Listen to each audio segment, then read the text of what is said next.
Hi, welcome back to Paul's Stuff. This is my spot on YouTube where I get to talk about all the things I love. Lots of Star Wars, lots of lightsabers, and today is about a lightsaber, but it's another one of those kind of how-to videos. So today I'm going to look at recolouring the buttons on this Ani 1. It's an Anakin EP.3 lightsaber by Nexus. I got this one from Padawan Outpost here in the UK. Now when you get this, it's a lovely saber. It's really quite accurate as far as I can tell to what we see on the movies, on the films. But these buttons that you can see here are very much lighter than are seen on the screen use props. So I'll leave a link in the description. There's wonderful set of photos of the screen used hero prop on Prop Store's website, and you can see quite clearly there that the buttons are much lighter on this Nexus version than they are on that screen used one. So what I wanted to do was change the colour of these buttons. So I've done a little video showing how to take the buttons out and dismantle this back button so that you can paint the surface of them without having to mask anything. You could do this by masking, but much easier to do if you don't have to mask it. And the buttons are relatively easy to take out. So quick video on showing you how to do that, showing you the paint techniques I used on it, going through the mix of paint that I used for it, and then reassembling things afterwards. This video has been done in response to a request that I had on a previous video. Somebody asked me if I could do a video showing how to recolour these buttons, and I have the time at the moment to be able to look at this sort of thing, and so I thought it would be another nice video to do for the channel. So before I end up waffling on too much, here's the video. I do apologise, the first section of the video, my head is in shot a lot. You'll appreciate I really don't do that much kind of top-down stuff, and yeah, my awareness of where my head wasn't what it should have been. So there's a lot of video at the back of my head, but I think it's still valuable because you do get to see how things are going and the paint mixing and things like that. So anyway, enough from me. Let's get onto the top-down video, and you can see how this was done. This has already been done at this point. What you're seeing here is the finished article. So let's see how we get up to that. Okay, so here we are. We're going to have a look at removing these buttons from the Ani 1 saber and recolouring them. Now, as a caveat, I have already done these once. I'm not happy with the colour they've come out. So I'm going to try and mix a paint from this Tamiya XF28 dark copper. I'm going to mix some other paint into it to try and make it a little bit darker.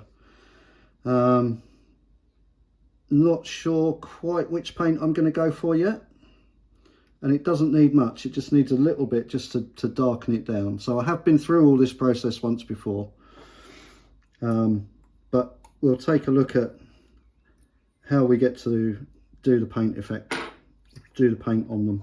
So I'm just removing the blade plug, and now I'm unscrewing the top section of the emitter.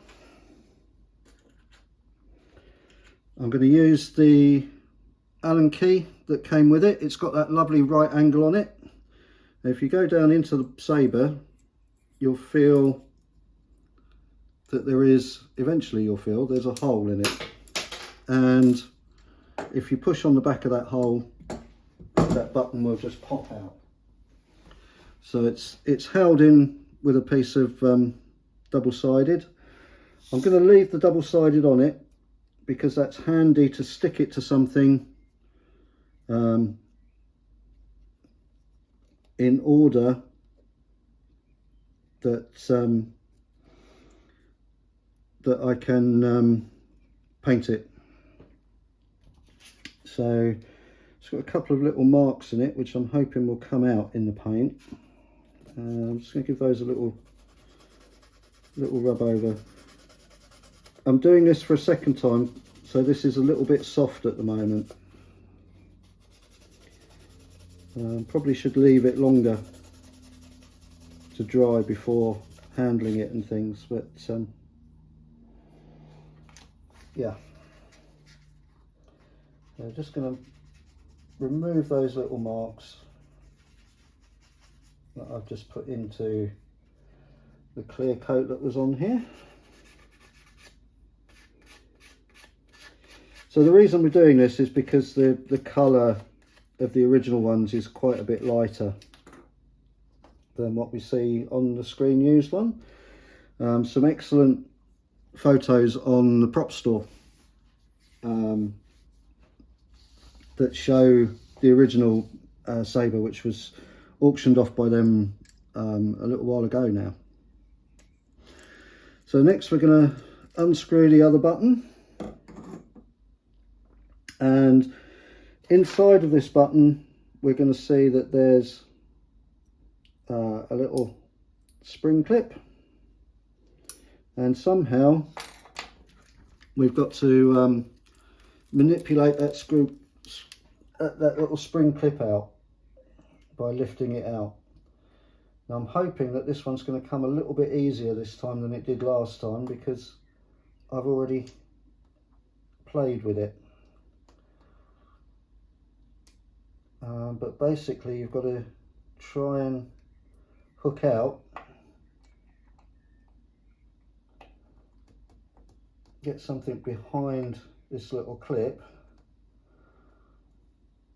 and hook it out.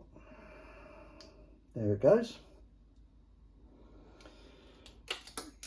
Don't necessarily recommend doing it with a knife, and keep your finger over it if you can, otherwise it will pop away. So this is the little spring clip that holds everything in place in the switch, and then you can push the button out. There's a spring under the button and a metal collar. That's how that all goes together. We'll put that off on one side, and then to make this easier to paint, I'm just going to push it onto a cotton bud, and so that I get a similar finish, I'm just going to rough up the top of this like I've just done with the other button. Okay, so now we're ready for the paint, and I'm going to, I think, try this with some gunmetal. So I'll find my gunmetal paint. There we go. So this is two metallic paints. I'm hoping that together these are going to give the sort of effect that I want. If they don't, I'll just try something else until I get that. I'm going to apply the paint with a piece of sponge. But before we do that, we need to mix up the paints. So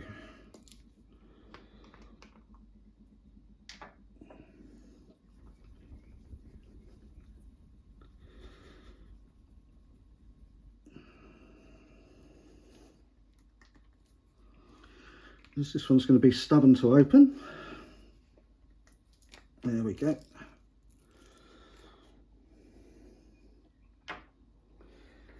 So we've got XF28 dark copper and X10 gunmetal. So we're going to mix those two together. A couple of ways you can do this. I'm going to use a pipette to pick up some of the copper. I'm going to drop that into the centre. Don't need too much. Not at this stage anyway. So there's a copper paint.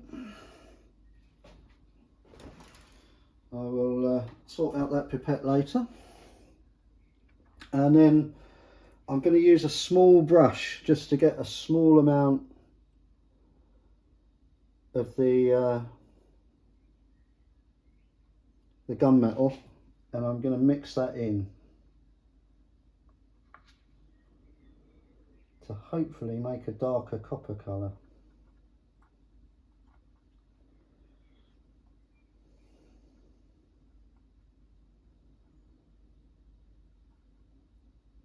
I think that probably needs a little bit more. Don't do this, I'm using the same brush to pick up some more.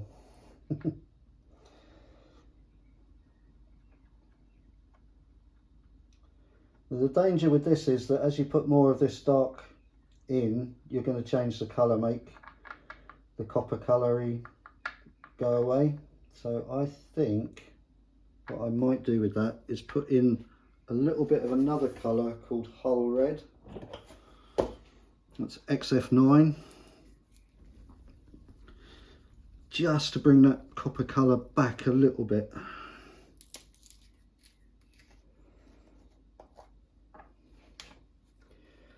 There's no real science to mixing paints at this sort of level. You're just mixing until you get a colour you like, really.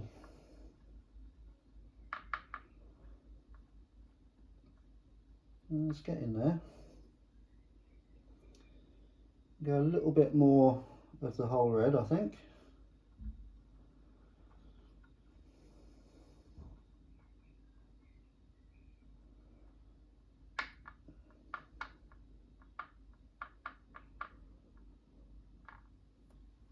And just get a reference that's the difference to what was already there. I'm just going to go a little bit more of that Hull Red, I think, because I think that's kind of doing the trick a little bit. Maybe should have gone with that with the copper in the first place, but I think we're kind of there. So this is the colour I'm going to use. I'm going to get the sponge and my button. Just get some of the paint on the sponge and just go on to the button. Now with this button you do see the edges of it, so you want to make sure you get a good coverage on it. The other one's not quite so important.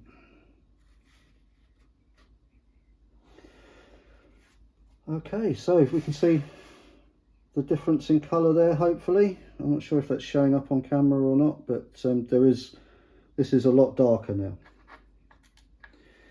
We're going to grab some more and just do the same again with this button, which has very helpfully come unstuck. But not to worry.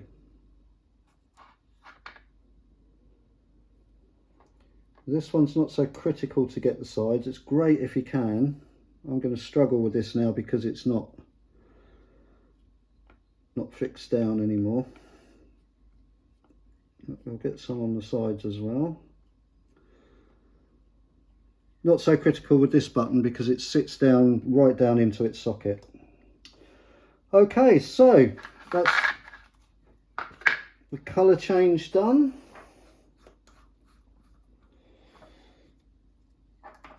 So that was a little combination of colours. That was the biggest component was the XF28. dark copper. And then we put some X10.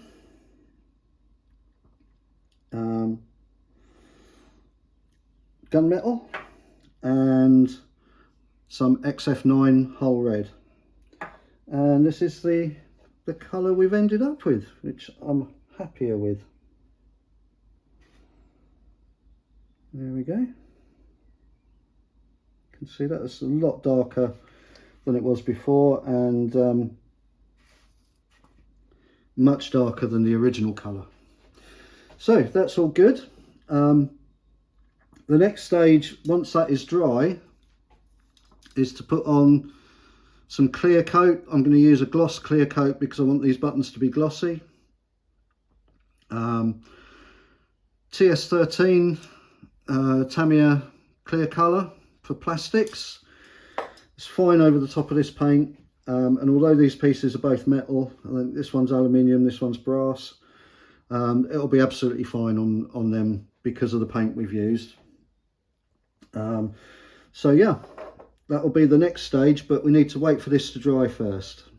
If you're in a hurry, you could put this under a hairdryer, but to be fair, these acrylics kind of touch dry fairly quickly anyway, so we won't worry so much about that.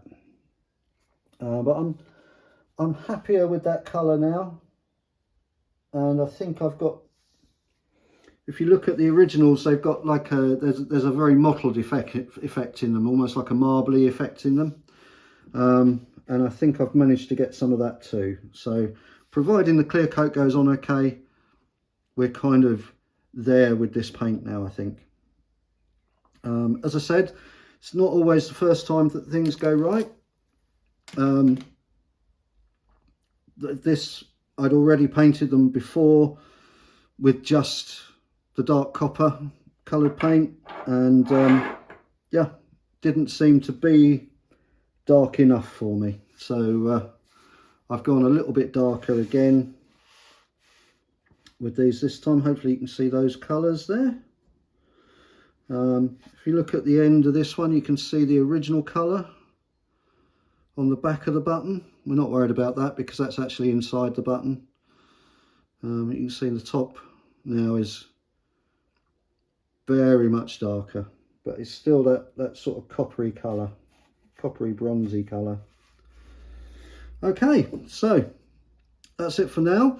I'm going to go away now, let these dry, put on about 3 coats of clear coat. I want quite a nice glossy finish on them. I'm then going to really allow that clear coat to dry. It needs to be really dry before you start handling it, otherwise you'll lose the gloss of it with fingerprints and things. Once all that's done, we'll come back, take a look at the finished painting and put the saber back together. Okay, so welcome back. First of all, my apologies for the previous bit of the video. I don't very often do these top-down views, and I hadn't realised that my head was so much in view. So sorry about all the pictures of the back of my head. I'll try and do better with this one this time. So the buttons are now painted.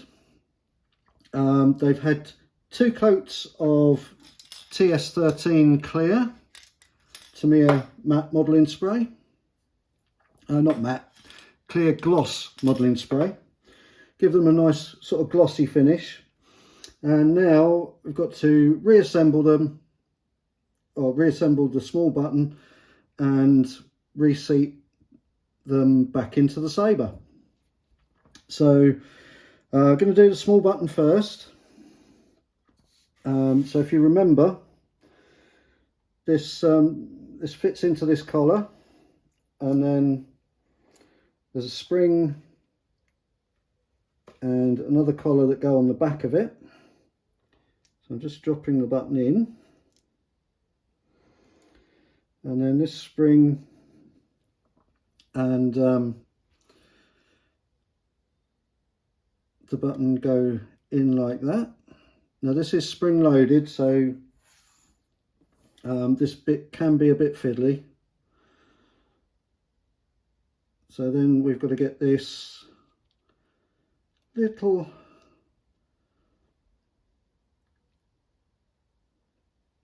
wire spring to sit back into its channel in the switch. Now the last time I did this, it didn't go in easily, but when it did go in, it just popped in, and there it goes. And there's a repainted switch. So that now we can just screw back into place.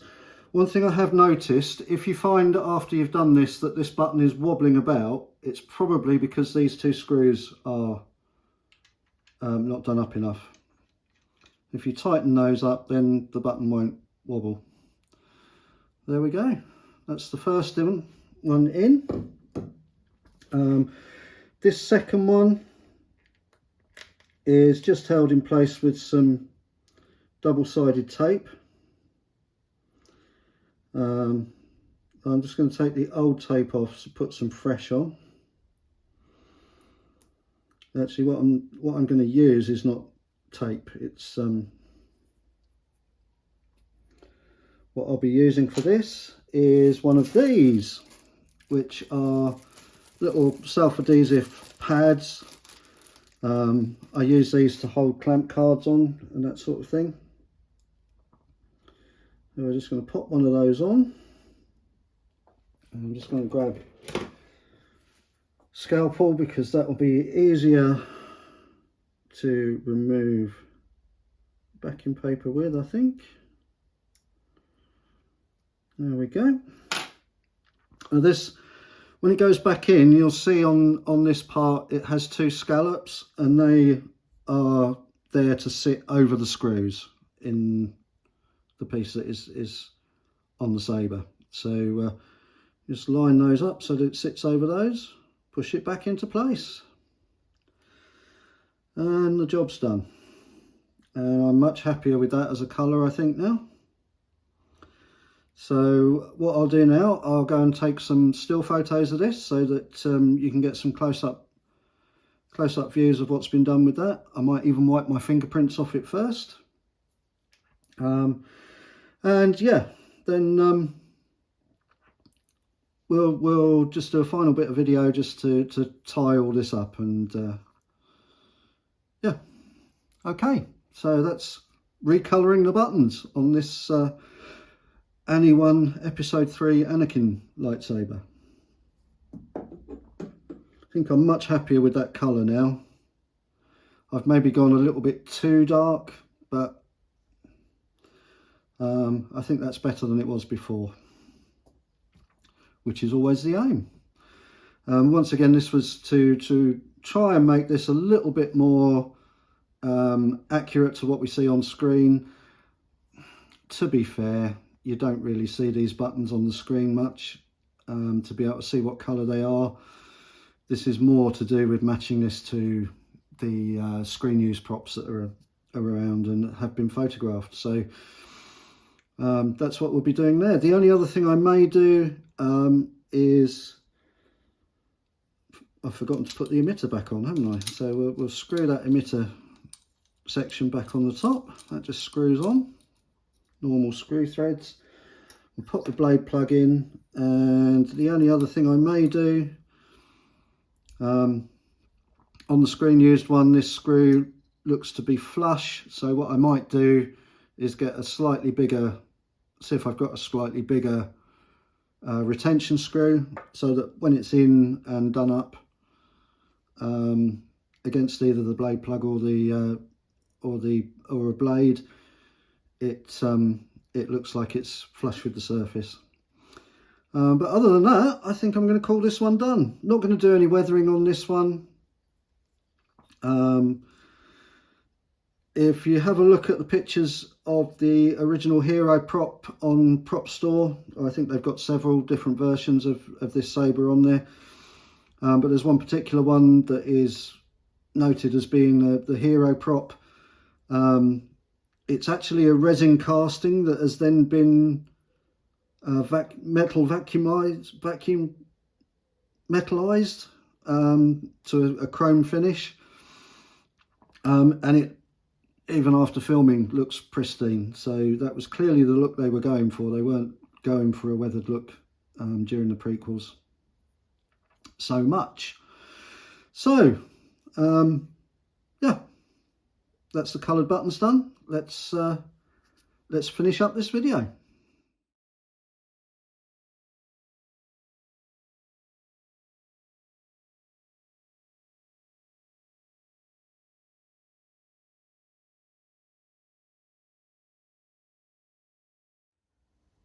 So, welcome back. Hopefully you found that video helpful. Relatively easy process to go through to get to this point. The buttons are relatively easy to take out. Hopefully you saw the process of doing that. Everything goes back together nicely. I think the sponge on paint application has worked really well on these. It's given the effect that I kind of wanted. I've probably gone a little bit too dark on these now, but they don't look too bad, and in the right lighting they look more like the photos in the that are on Prop Store. Do go and have a look at those if you're interested in this saber, because they're some of the best reference photos you will get of this saber. They even have a photo with a ruler so that you can get dimensions off of it. Lovely saber. The only other thing I've done with this saber, I have put a couple of little rubber O-rings, so where the handle joins the clamp card, so that I can index this this cover tech to the right place. It should be directly opposite the clamp card, so it actually needs to go round a little bit more. There we go. So yeah, should be opposite sides to the clamp card. Nice easy little mod. Yeah, mixing paints, as you can see from this, I've gone a little bit dark on these. Very difficult to tell what a colour is going to come out exactly like when you're mixing it. There's no problem with saying to yourself, I don't like this, I'm going to do it again. That's in fact what I did here. The first time I did this, I did it with just the dark copper paint, and it still looked too light. So that's why there's this version of the video with me darkening that down a little bit. So anyway, yeah, hope you've enjoyed the video. If you have, please give it a like. If you're not already subscribed, then please subscribe to the channel. I hope the channel will be this sort of thing, you know, kind of sharing knowledge, sharing skills, sharing information about, particularly about Nexus sabers, not entirely about those. There's other things on the channel as well, but they're my particular passion at the moment, so that's why you're getting a lot of content that relates to them. So yeah, if you've enjoyed things, then give it a like, consider subscribing, click the notification bell, that will tell you when I'm putting up new content. And from me, that's all for today. So I'll say cheerio.